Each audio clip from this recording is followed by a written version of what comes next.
Hi everyone, welcome to the channel. So dear students, as we all know that कि जुलाई to सितंबर तक का जो month है वो एक्चुअली सेशन ऑफ एडमिशन या फिर कहूँ सीजन ऑफ एडमिशन है। तो इस टाइम पे जो बच्चे बीएससी नर्सिंग में एडमिशन ले चुके हैं या फिर वो स्टूडेंट्स जिनका बीएससी नर्सिंग में एडमिशन प्रोसेस चल रहा है, उनके माइंड में बहुत ज़्यादा कंफ्यूजन और डाउट्स आ रहे हैं। स्पेशली वो स्टूडेंट्स जो बीएससी नर्सिंग के साथ नीट की प्रिपरेशन कंटिन्यू करने का सोच रहे हैं। तो आज के वीडियो में मैं आपके 3 डाउट्स क्लियर करने वाली हूँ और वो कौन से 3 डाउट्स हैं मैं आपको बता दूँ। तो पहला डाउट तो मैं जो क्लियर करूँगी वो है अटेंडेंस क्राइटेरिया का, दूसरा डाउट आपके असाइनमेंट का और तीसरा डाउट जो है वो क्लिनिकल पोस्टिंग का क्या रूटीन होता है, कौन कौन से रूल्स फॉलो करने होते हैं और कितने दिन की पोस्टिंग होती है। इन सारे टॉपिक पे हम बात करेंगे। तो बेसिकली या मेनली कहूँ 3 टॉपिक्स हैं, जिसमें से कि पहला अटेंडेंस क्राइटेरिया है, दूसरा असाइनमेंट है एंड तीसरा आपकी क्लिनिकल पोस्टिंग है। तो 1 बाय 1 हम डिस्कस करते हैं। और वीडियो में एक और चीज़ मैं आपके साथ मेंशन करना चाहूँगी या फिर कहूँ शेयर करना चाहूँगी कि आसपास से ना बहुत ज़्यादा नॉइज़ आ रहा है, तो इस वजह से मे भी थोड़ा डिस्टर्बेंस हो तो वो मैनेज कर लेना। तो चलो अटेंडेंस क्राइटेरिया से स्टार्ट करते हैं। तो डियर स्टूडेंट्स, देखो मैं जो बता रही हूँ ना वो इन्फॉर्मेशन या फिर कहूँ वो rule regulation college to college vary कर रहा है, but INC means Indian nursing council की गाइडलाइन के अकॉर्डिंग जो रूल्स एंड रेगुलेशन है मैं वो आपके साथ शेयर कर रही हूँ। अब डिपेंड करता है कि इस रूल्स को आप जिस कॉलेज में एडमिशन लेंगे ये रूल वहाँ किस लेवल तक इम्प्लीमेंट होता है। ठीक, तो मेरे कॉलेज में तो आईएनसी के जो भी अटेंडेंस का रूल है वो बहुत ही स्ट्रिक्टली फॉलो होता है। अब आप देख लेना आप जिस कॉलेज में एडमिशन ले रहे हो वहाँ का क्या सिचुएशन है, क्या सिनेरियो है। तो अगर अटेंडेंस की बात करें तो जो एक बीएससी नर्सिंग स्टूडेंट होता है तो सबसे पहले उसके एकेडमिक करिकुलम की बात करें तो देखो उसमें 4 साल का कोर्स है, 8 सेमेस्टर होते हैं, जिसमें कि 7 सेमेस्टर आपके एकेडमिक सेमेस्टर्स होते हैं एंड जो लास्ट का मीन्स जो आपका 8वां सेमेस्टर है वो इंटर्नशिप के लिए है। तो बट इंटर्नशिप के लिए हो चाहे एकेडमिक सेमेस्टर हो, अगर अटेंडेंस की बात करें अटेंडेंस के जो भी रिक्वायरमेंट है वो सब में सेम होती है। तो देखो अभी आप जाओगे तो आपका फर्स्ट सेमेस्टर होगा, तो जो फर्स्ट सेमेस्टर की रिक्वायरमेंट होती है सेम अटेंडेंस रिक्वायरमेंट आपके अपकमिंग सेमेस्टर्स में भी फॉलो होगी। बट एग्जाम्पल मैं फर्स्ट सेमेस्टर का दे रही हूँ।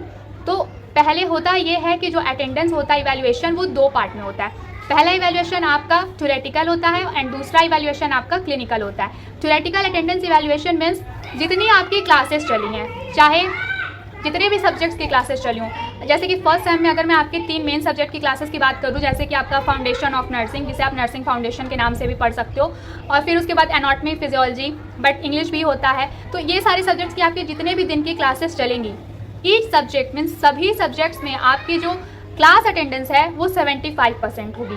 ध्यान दीजिएगा, सभी सब्जेक्ट में इंडिविजुअली मीन्स आपके एफओएन फाउंडेशन ऑफ नर्सिंग में भी 75% होनी चाहिए, एनाटॉमी में 75% होनी चाहिए, फिजियोलॉजी में 75% होनी चाहिए एंड आपका ये इंग्लिश में 75% होना चाहिए। प्लस और जितने सब्जेक्ट्स की क्लासेस चलाई जाएंगी 75% होना मैंडेटरी है, कंपल्सरी है।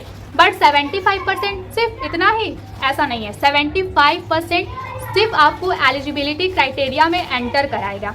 एक्चुअल जो रिक्वायरमेंट होती है किसी भी सेमेस्टर एग्जाम में अपीयर होने के लिए वो है आपकी थ्योरी की अटेंडेंस मिनिमम 80 to 85%। मिनिमम, ध्यान दीजिएगा, मिनिमम। डिपेंड करता है कि आपकी प्रिंसिपल कौन सा रूल अप्लाई कर रही हैं, वो 90% की डिमांड कर रही हैं कि 85% की डिमांड कर रही हैं या कर रहे हैं। जैसे कि मेरे कॉलेज की अगर बात करें तो जो थियरी पोर्शंस होते हैं उसमें हमारे जितने भी सब्जेक्ट्स चलाए गए हैं उन सब्जेक्ट्स में हमें इंडिविजुअली 85% अटेंडेंस लाना ही लाना होता है। तो आपको मैं 75 का इसलिए दूँ क्योंकि जब फर्स्ट सेम में स्टूडेंट्स जाते हैं और उनकी अटेंडेंस मान लो 75 तक भी रहती है तो उनको थोड़ा बहुत रिलैक्सेशन दे दिया जाता है, warning, as a warning. But आगे के सेमेस्टर्स में ये वार्निंग, ये रिलैक्सेशन नहीं मिलता। किसी भी पॉइंट पे, किसी भी सिचुएशन में आपको एटलीस्ट 85% अटेंडेंस मेंटेन करना ही करना है और उससे ज़्यादा आप जितना चाहो उतना कंप्लीट कर सकते हो क्योंकि उनको तो 100% चाहिए। तो अगर मैं कंक्लूड करूं या समराइज करूं तो जो रिक्वायरमेंट है, एक्चुअल रिक्वायरमेंट है थियरी सब्जेक्ट्स की, वो है आपका 80 to 85%। ठीक है, 80 to 85%। बट आप फर्स्ट सेम में रहोगे, फर्स्ट सेमेस्टर के स्टूडेंट रहोगे, तो अगर इन केस आपका अटेंडेंस 85 से रिड्यूस होकर के 75 तक आ गया या फिर 75 से 80 के बीच में है तो शायद आपको आपके कॉलेज के साइड से एक वार्निंग दे करके एग्ज़ाम में अपीयर होने की परमिशन दे दी जाए, लेकिन चांसेस बहुत कम है। तो कोशिश करना कि आपकी अटेंडेंस परसेंटेज सभी सब्जेक्ट्स में 80% के एबव हो। ठीक है, तो सुनने में थोड़ा लगा कि कैसे मेंटेन होगा, क्या होगा, तो देखो यही फैक्ट है कि अगर बीएससी नर्सिंग में एडमिशन लोगे तो आपको डेली कॉलेज जाना ही जाना है। जितनी भी क्लासेस हैं वो चले या ना चले, आपको क्लास में बैठ करके क्लासेस अटेंड करनी ही करनी है। तो आपके साइड से आपको कोई भी रिलैक्सेशन नहीं मिलने वाला है, ना आपको कॉलेज देने वाला है। आपको किसी भी तरीके से अपने 80% के एबव अटेंडेंस को मेंटेन करना पड़ेगा थियरी में। ठीक है, अब क्लिनिकल अटेंडेंस की बात करें तो देखो क्लिनिकल अटेंडेंस होता क्या है। सभी सेमेस्टर्स में कुछ सब्जेक्ट्स ऐसे होते हैं जिनकी क्लिनिकल पोस्टिंग लगाई जाती है। तो फर्स्ट सेमेस्टर में आपको जो सब्जेक्ट्स पढ़ने होते हैं वो होता है आपका foundation of nursing, anatomy, physiology, English, sociology, psychology. ठीक है, एक दो सब्जेक्ट्स वैरी कर सकता है, लेकिन इतने सब्जेक्ट्स ही पढ़ाए जाते हैं। तो इन सारे सब्जेक्ट्स में से जो फाउंडेशन ऑफ नर्सिंग आपका सब्जेक्ट है, जो कि बेसिक आपको सिखाता है नर्सिंग का, इसके लिए आपकी 1 महीने की क्लिनिकल पोस्टिंग लगाई जाती है, या फिर कहूँ क्लिनिकल ड्यूटी लगाई जाती है। तो इस 1 मंथ के ड्यूरेशन में आपको एक भी लीव नहीं लेनी है। जब आपकी ड्यूटी चलेगी तो आपको एक भी लीव नहीं लेना है। आपको ड्यूटी टाइम पे ऑन टाइम प्रेजेंट होना है। देखो, ड्यूटी भी 2 तरीके से लगाई जाती है, एक कंप्लीट शिफ्ट होती है और एक पार्शियल शिफ्ट होती है। कंप्लीट शिफ्ट में क्या होता है, आप सुबह 8 बजे जा रहे हो तो शाम को 4 बजे तक आपकी ड्यूटी है। पार्शियल शिफ्ट ऐसे होता है कि 8 बजे से लेकर के 12 बजे तक आपकी ड्यूटी कराई जाए और फिर 1 बजे से 4 बजे तक आपकी क्लास कराई जाए। तो ये आपके कॉलेज पे डिपेंड करता है कि वो आपका क्लिनिकल आवर किस तरीके से कंप्लीट कराते हैं, लेकिन यही 2 क्राइटेरिया है जिसको फॉलो करके वो आपके क्लिनिकल आवर्स को कंप्लीट कराएंगे। तो इसमें आपकी रिस्पॉन्सिबिलिटी ये है कि जितने दिन आपकी क्लिनिकल ड्यूटी चलेगी उतने दिन आपको 100% अटेंडेंस, मीन्स अगर मान लो 20 दिन आपकी ड्यूटी है तो आपको एक भी लीव नहीं लेना है। 20 दिन कॉन्टिन्यूसली ड्यूटी पे जाना है तो आपकी 100% अटेंडेंस होगी। वैसे 1 मंथ की ड्यूटी होती है फाउंडेशन ऑफ नर्सिंग की। तो फर्स्ट सेमेस्टर में आपको जो अटेंडेंस मेंटेन करना होगा, जितनी क्लासेस चलेगी वो आपको सब में 80% अटेंडेंस आपको चाहिए ही चाहिए, आपको मेंटेन करना ही पड़ेगा, मेंटेन करना पड़ेगा।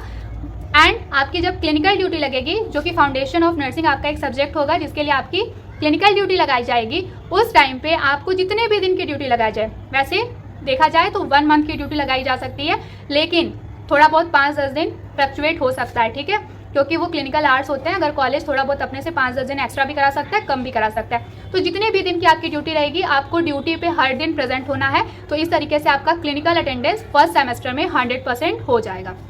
तो आई होप अटेंडेंस क्राइटेरिया आपको क्लियर हो गया हो। अगर नहीं क्लियर हुआ है तो मैं जितने भी पॉइंट्स मेंशन करूंगी उसमें से किसी भी पॉइंट्स पर अगर आपको कोई डाउट आता है, कोई कंफ्यूजन आता है, या फिर आप अपना मुझे कुछ सजेशन देना चाहते हो, तो कमेंट सेक्शन में पोस्ट कर देना, लेकिन प्लीज़ डिग्निटी के साथ। ठीक है, अब चलो नेक्स्ट टॉपिक पे आते हैं, असाइनमेंट को लेकर के। तो देखो, जिस तरीके से आपका attendance theory as well as clinical में डिवाइडेड है, मीन्स या फिर कहूँ जिसका अटेंडेंस को इवेलुएट करने का जो क्राइटेरिया वो थियरी अटेंडेंस और क्लिनिकल अटेंडेंस है, उसी तरीके से जो असाइनमेंट होता है वो भी 2 तरीके का असाइनमेंट होता है। एक आपका थ्योरेटिकल असाइनमेंट होता है और एक आपका क्लिनिकल असाइनमेंट होता है। तो देखो, सबसे पहले फर्स्ट सेमेस्टर में आपको फर्स्ट सेमेस्टर क्या, नर्सिंग के पूरे करिकुलम में 8वें सेमेस्टर में आपको दोनों टाइप के असाइनमेंट लिखने पड़ते हैं। आपको थ्योरेटिकल असाइनमेंट भी लिखना पड़ेगा और आपको क्लिनिकल असाइनमेंट भी लिखना पड़ेगा। तो थ्योरेटिकल असाइनमेंट क्या है, पहले वो देख लेते हैं। देखो, थ्योरेटिकल असाइनमेंट जो होता है, जैसे कि मान लो मैं फाउंडेशन ऑफ नर्सिंग की बात करूँ, मैं एग्जांपल फाउंडेशन ऑफ नर्सिंग का इसलिए दे रही हूँ क्योंकि फर्स्ट सेमेस्टर में आपको फाउंडेशन ऑफ नर्सिंग बहुत ही अच्छे से पढ़ाया जाएगा, क्योंकि ये आपके पूरे नर्सिंग कोर्स का बेस है। तो फाउंडेशन ऑफ नर्सिंग में क्या होता है कि जैसे कि मान लो 8 यूनिट है, ठीक है, 8 यूनिट आपके सिलेबस में है फर्स्ट सेमेस्टर में। तो कुछ आर्स डिवाइडेड होते हैं कि इतने आर में आपको ये यूनिट कराना है, ये टीचर्स को आर ऑलरेडी अलॉटेड रहते हैं।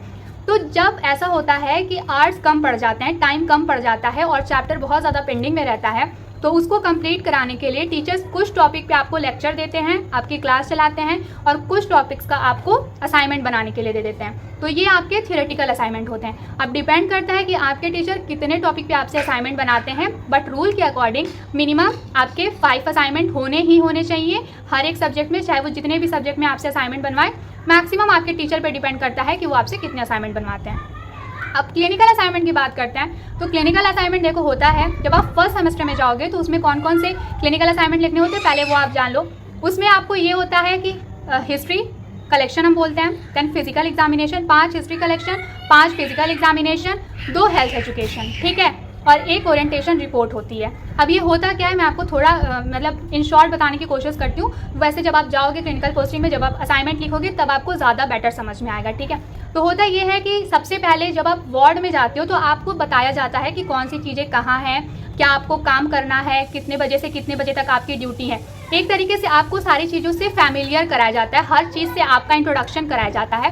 तो ये होता है आपका ओरिएंटेशन। अब इस ओरिएंटेशन में आपको एक रिपोर्ट बनानी पड़ती है। रिपोर्ट इन द सेंस कि A4 शीट लोगे आप, जैसे एक फाइल बनाते हो, असाइनमेंट लिखते हो, बस वही सारी चीज़ें मेंशन करनी होंगी कि आप कितने बजे आए, आपको क्या क्या चीज़ें बताई गई, वो सारी चीज़ों को एक असाइनमेंट के फॉर्म में आपको लिखना पड़ेगा। वो हो जाएगा आपका क्लिनिकल असाइनमेंट में आएगा ओरिएंटेशन रिपोर्ट। अब हिस्ट्री कलेक्शन क्या होता है, तो उसका देखो एक फॉर्मेट होता है। उस फॉर्मेट के बेसिस पे आपको A4 शीट पे हिस्ट्री कार्ड लिखनी होती है। जैसे कि आपको 5 पेशेंट लेने होंगे, उनका name, age, gender, occupation, address and diagnosis, chief complain, consultant name, ये सारी चीज़ें आपको मतलब एक तरीके से उनका हेल्थ रिकॉर्ड आपको बनाना है कि वो कौन है, कहाँ से आए हैं, कौन से डॉक्टर के अंडर उनका ट्रीटमेंट चल रहा है, डायग्नोसिस क्या है, चीफ कंप्लेन क्या है, उनको मतलब उनको क्या क्या दिक्कतें हो रही हैं, कौन सी दवाएं चल रही हैं, कौन सा टेस्ट कराया जा रहा है, ये सारी चीज़ आपको एक फाइल में तैयार करनी होती है। ऐसे 5 पेशेंट का मिनिमम लिखते हैं, बाकी डिपेंड करता है कि आपके टीचर इसमें कम ज़्यादा कर सकते हैं, ठीक है। फिर फिजिकल एग्जामिनेशन का भी एक फॉर्मेट होता है जिसमें कि हेड टू टो एग्जामिनेशन होता है, वो सारी चीज़ें आपको बनानी पड़ती हैं। सब कुछ एक फाइल में ही बनता है। फाइल कैसे बनाते हैं नर्सिंग में, तो A4 शीट होती है, उस पर आपको फॉर्मेट के अकॉर्डिंग लिखना होता है। तो इन फ्यूचर आपको असाइनमेंट में कभी भी कोई भी कन्फ्यूजन आए, डाउट आए, प्रॉब्लम आए तो आप मुझसे कॉन्टैक्ट कर सकते हो। I will surely help you. तो इस तरीके से आपका क्लिनिकल असाइनमेंट और थ्योरेटिकल असाइनमेंट का क्राइटेरिया है। तो अटेंडेंस क्लियर हो गया, क्लिनिकल असाइनमेंट क्लियर हो गया और थ्योरेटिकल असाइनमेंट क्लियर हो गया। अब थर्ड है जो आपका कन्फ्यूजन मैं क्लियर करने जा रही हूँ, वो है आपकी क्लिनिकल पोस्टिंग कब स्टार्ट होती है। तो देखो, मेडिकल फील्ड जो है ना, चाहे आप वहाँ पे MBBS के लिए एंटर करो, BMS के लिए एंटर करो, BDS के लिए एंटर करो, BHMS के लिए एंटर करो या BSc नर्सिंग के लिए एंटर करो, हर चीज़ का एक रूल होता है, हर चीज़ का एक लीगल प्रोसेस होता है, या फिर कहूँ एक स्पिरिचुअलिटी, हर इंसान के अंदर ह्यूमैनिटी, स्पिरिचुअलिटी एग्जिस्ट करती है। तो इस तरीके से जो नर्सिंग फील्ड है उसमें जब आप एंटर होते हो तो कुछ दिन आपकी बेसिक क्लासेस चलाई जाती हैं। फिर उसके बाद ना जब आप ड्यूटी पे जाने वाले होते हो तो आपसे एक ओथ टेकिंग सेरेमनी में शपथ दिलाई जाती है, ठीक है, जिसमें आप ये प्रॉमिस करते हो कि आप अपना जो भी प्रोसेस या फिर कहूँ अपनी ड्यूटी जो करने जा रहे हो, जो आप नर्सिंग फील्ड में ऑफिशियली एंटर कर रहे हो, आप पूरी लाइफ टाइम इस फील्ड की डिग्निटी, नोबिलिटी को मेंटेन रखेंगे। तो ये होता है आपका ओथ टेकिंग सेरेमनी, ठीक है, जिसमें आपको व्हाइट कोट भी मिलता है। बहुत सारे कॉलेजेस में पहले ही मिल जाता है, कॉलेज टू कॉलेज ये प्रोग्राम भी वैरी करता है। तो जब ये हो जाता है ओथ टेकिंग सेरेमनी, तो इसके बाद आप ऑफिशियली आपको परमिशन मिल गई है कि आप अपनी क्लिनिकल ट्रेनिंग हॉस्पिटल में जा करके कॉलेज के साइड से अपने क्लिनिकल इंस्ट्रक्टर के सुपरविजन के अंडर आप अपनी क्लिनिकल ट्रेनिंग कंटिन्यू कर सकते हो। तो अब आपके कॉलेज वाले कब आपसे लैंप लाइटिंग या फिर कहूँ ओथ टेकिंग सेरेमनी आपसे करवाते हैं, आपके लिए कंडक्ट करते हैं, जब ये हो जाएगा उसके बाद ही आपकी क्लिनिकल ड्यूटी स्टार्ट होती है। वैसे जनरली ये जो ड्यूरेशन होता है, जैसे कि अराउंड 3 मंथ, जिस दिन से आपका सेशन स्टार्ट होगा उसके 3 महीने बाद ही आप ड्यूटी पे जाते हो। बट कभी कभी ऐसा भी होता है कि सेमेस्टर्स में अगर टाइम कम है, रिड्यूस कर दिया गया है, तो 1 महीने के अंदर ही आपकी ड्यूटी लगा दी जाती है या फिर 2 महीने के अंदर, ठीक है। तो ये कुछ प्रोसेस होता है, कुछ क्राइटेरिया होता है जो कि अटेंडेंस हुआ या क्लिनिकल असाइनमेंट हुआ या फिर आपकी क्लिनिकल पोस्टिंग हुई, जिसमें फॉलो किया जाता है, ठीक है। सो आई होप कि आपके डाउट्स क्लियर हो गए होंगे, बट स्टिल अगर कोई भी डाउट है तो let me know in the comment section. Thank you so much for watching this video.